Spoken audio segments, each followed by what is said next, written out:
So, ito yung model. At ito yung mga output ng mga bata. So, ito talaga ang pinaka last output nila. Para makita yung kalaman nila in terms sa pagsukat at paggamit ng mga tools na dapat kailanganin or gagamitin sa paggawa. So, yan.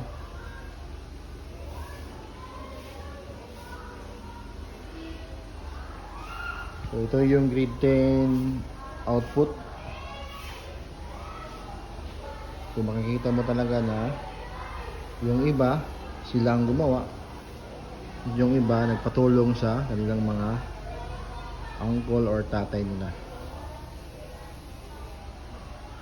Gaya nito, gawa naman ito sa furniture. So, ito, hindi na gumamit ng planer. Yan yung mga output ng mga bata. So at least at the end of the term, meron silang output na makikita or masasabing kanilang ginawa o sila ang gumawa.